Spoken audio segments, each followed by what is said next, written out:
dia, terceiro ano, tudo bem, pessoal? Vamos para mais uma aula. Eu aqui na minha quarentena, vocês aí na quarentena de vocês. Espero que vocês estejam bem. Tô morrendo de saudade de vocês, pessoal. Bom, na aula de hoje, então, eu vou passar para vocês a correção da avaliação, tá? Essa correção ela já vai ficar como revisão do conteúdo para que vocês possam fazer a avaliação integrada. Também já fica aí a correçãozinha, tá? Para vocês saberem o que vocês erraram, o que vocês acertaram, o que vocês precisam melhorar, tá bom? Então, eu já deixei pronto, tá? Os exercícios, vocês podem ver que eles já estão todos prontos. A gente vai seguindo a correção um a um, tá? Vou explicando aí mais ou menos para vocês, ver se vocês conseguem aí compreender, entender o que eu fiz. Tentei deixar mais explicado possível. Colocando aí cores diferentes, tá? Grifando os pontos principais dos enunciados. Então, vamos lá. Exercício número 1, ele pede a F2 dessa imagem que vocês têm aqui do lado. Então, ele está dando uma vaquinha que é branca, errinho, errinha, errinho, errinho. A vermelha, errão, errão. E um ruão, que é o meu F1, errão, errinho. Então, eu usei indivíduos que são puros, né? E eu tive aqui um indivíduo híbrido. E ele pede a F2. Quantos ruões nós teremos na F2? Lembrando que a F2 é o meu F1 vezes o F1. Então, eu vou fazer errão, errinho vezes errão, errinho. Errão, errinho vezes errão, errinho. Tive, então, aqui, primeira lei de Mendel, tive aqui, usei a distributiva. Ruão, eu tive apareceu duas vezes. Então, 2/4 ou 50%, tá? Então, sempre que vocês forem pegar um exercício para fazer, a primeira coisa que vocês têm que identificar se é a primeira lei ou a segunda lei de Mendel. Se ele estiver falando de apenas uma característica, primeira lei de Mendel. Se ele falar de mais de uma característica, segunda lei de Mendel. E aí a gente precisa ver se não tem variação, né? Tem as variações da primeira lei, se é um gene letal, se é codominância, se é uma dominância incompleta. E lá na segunda lei a gente também tem as variações.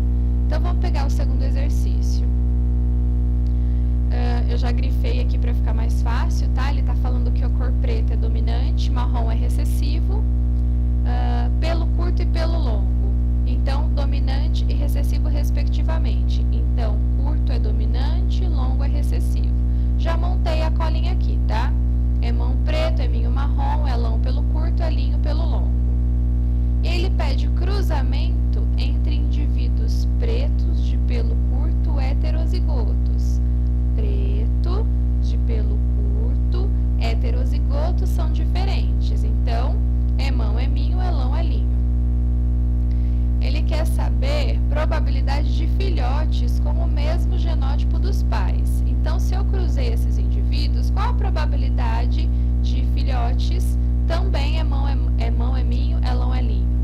Segundo a lei de Mendel normal, sem nenhuma variação. Então, o formato, o jeito de montar é o mesmo. Vocês já estão cansados, né, de fazer esses exercícios. Então, é a mesma coisa. Botei aqui o casalzinho, fiz a distributiva, joguei na tabelinha, preenchi a tabelinha. Agora, eu vou ver quantas vezes eu vou ter aqui nos descendentes indivíduos com a mesma característica dos pais. Vocês perceberam que eu grifei aqui, ó, 1, 2, 3, 4, tá? Deixei coloridinho aí. Então, 4 sobre 16. Só isso, exercício 2, tá? Tá pronto também. No exercício 3, é um exercício que está falando de cães, né? Da raça labrador, que existem 3 variações de cores. O indivíduo pode ser chocolate, preto ou dourado. Bezão determina a cor preta. O recessivo determina a cor marrom. Já coloquei a colinha, ó, já fiz a colinha aqui, bezão preto, bezinho marrom. O exão condiciona a pigmentação dos pelos. E o seu alelo é epistático sobre bezão, bezinho.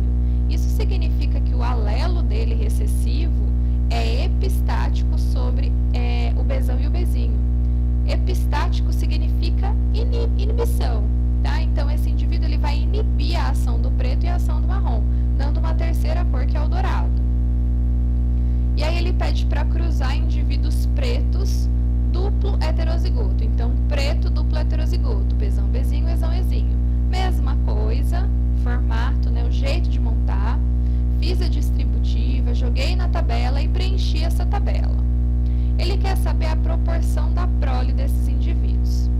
Então, se Ezinho é epistático sobre Bzão e sobre o marrom, sobre o Bzão e sobre o Bzinho, sobre o preto e sobre o marrom, toda vez que aparecer um Ezinho, o indivíduo vai ser dourado. Então, eu já coloquei aqui os dourados, tá vendo aqui, ó, coloquei grifadinho de verde, então apareceu aqui 4 vezes Ezinho, então nesse verdinho aqui os indivíduos serão dourados. Muito bem, para ele ser preto tem que ter Bzão e não pode ter Ezinho. Já pontuei aqui os azuis, tem que ter Bzão, pelo menos um Bzão e não pode ter Ezinho. Beleza? Achei os pretos. Para ele ser marrom ele não pode ter Bzão, não pode ter Ezinho e tem que ser Bzinho. Também já pontuei, apareceu aqui 3 vezes. Então, a alternativa correta para 9, 3 e 4 é a B, tá? Que se aproxima, que na verdade é o único que casou aqui com o que a gente encontrou, é a alternativa B, tá bom? O exercício 4 é um exercício de tipos sanguíneos. Então, vocês têm uma tabelinha aqui. Esse exercício eu já tinha passado a correção dele para vocês também. E ele pede para determinar o tipo sanguíneo dos indivíduos da tabela. Eu consigo fazer isso observando os antígenos. O antígeno que o indivíduo produz é o tipo sanguíneo que representa ele. Então, Carla tem antígeno A, é do tipo A. Tiago é do tipo B. Maura é do tipo AB. E Luiz, se não produz nenhum antígeno nas suas hemácias, ele é do tipo O. Então, já pontuei aqui os tipos sanguíneos dos indivíduos. Depois ele diz o seguinte: se Luiz se casar com Maura, eles poderão ter filhos do tipo O e do tipo AB? Então, se Luiz é do tipo O, ele é Izinho. Se Maura é do tipo AB, ela é IA e B. Joguei na tabelinha como uma primeira lei de Mendel, fiz a distributiva e identifiquei os indivíduos. Eu identifiquei aqui que o indivíduo só pode ser do tipo A ou do tipo B. Então, eles podem ter filhos do tipo O e AB? Não, eles só podem ter filhos do tipo A e do tipo B. Tudo bem? O exercício 5. Esse exercício é igual ao exercício que tinha na lista de exercício de vocês, tá? Também já tinha passado a correção, mas vamos de novo. Ele está falando de 2 doenças, 2 características, a fibrose cística e a miopia. Essas 2 características são recessivas. Então, já coloquei aqui, ó. Eminho míope, Finho fibrose, a fibrose cística. Enquanto o Emão é normal e o Fão normal. Ele diz o seguinte: uma mulher míope, então se a mulher é míope, ó, míope, ela só pode ser Eminho. Muito bem. Mas ela é normal para fibrose cística. Se ela é normal para fibrose cística, ela tem Fão. Já botei aqui Fão, certo? Muito bem. Ela se casou com um homem que é normal para ambas as características. Se o homem é normal para fibrose, se o homem é normal para miopia, ele vai ter Emão alguma coisa, Fão alguma coisa. Emão alguma coisa, Fão alguma coisa. Já coloquei aqui. Só que ele é filho de pai míope. O pai dele é míope, então o pai dele é Eminho. O único gene que o pai pode doar para ele foi o Eminho. Muito bem. Esse casal já tem uma criança de visão normal com fibrose. Então, a criança, ó, primeiro filho, é normal, mas tem fibrose. Se essa criança tem fibrose, essa criança é Finho. Se a gente sabe que um gene vem do pai e um gene vem da mãe, esse Finho veio um da mãe e um do pai. Ótimo, já tenho esse casal. Essa é a parte mais complicada do exercício, é você interpretar ele. Depois que você encontrou o casal, você faz a distributiva, joga na tabelinha, acha os descendentes e vamos para o que o exercício pede. O exercício pede probabilidade do casal ter outra menina normal para ambas as características. Então, a probabilidade de ter uma menina normal para ambas as características. Isso significa que ela tem que ter Emão alguma coisa, Fão alguma coisa. Lá na tabelinha, vocês perceberam que isso apareceu 2 vezes somente, né? Então, probabilidade de menina, eu preciso jogar na tabelinha, a gente já sabe, tá? Eu coloquei aqui só para vocês entenderem de onde veio esse meio. Então, probabilidade de menina é de 50%, 1/2. Probabilidade de normal para ambas as características, 2/8. 2 que eu encontrei aqui e 8 das possibilidades que eu achei. Fazendo essa continha, ele quer a probabilidade de ser menina e de ser normal para ambas as características. Então, lembra da regrinha de probabilidade? A gente multiplica. Multipliquei e tive 2 para 16. Dá para simplificar. Simplifiquei por 2, 1 sobre 8. Pronto, resolvi o exercício. Vamos para o exercício 6. O exercício 6, a mesma coisa, tinha também na lista de exercícios de vocês, né? Então, ele está dando característica da mosca, drosófila. As características são a asa vestigial, que é recessiva, e a asa longa, que é dominante. Coloquei aqui, ó. A longa é dominante, vestigial recessiva. Em relação às cores, o cinza é recessivo e o preto é dominante. Coloquei aqui, o preto dominante e cinza recessivo. Muito bem. Ele diz que foi cruzado indivíduos heterozigotos para as duas características. E teve um total aí de 288 moscas. Esse foi o total de descendentes gerados. Ele quer saber, desse total de descendentes gerados, quantos apresentam um fenótipo igual ao dos seus pais? Então, eu vou cruzar indivíduos heterozigoto para ambas as características, azão, azinho, bezinho, com azão, azinho, bezinho. Joguei na tabelinha. Ele quer saber quantos são iguais aos seus pais. Então, quantos azão, azinho, bezinho a gente vai encontrar desse cruzamento?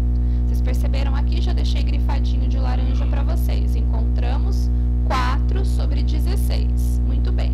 Só que nós não terminamos o exercício. Ele quer saber, desses 4 que nós encontramos aqui, quantos são heterozigotos? Quantos são heterozigotos dos 288? Eu preciso jogar na regrinha de 3, tá? Eu fiz as duas formas de achar o resultado na regra de 3.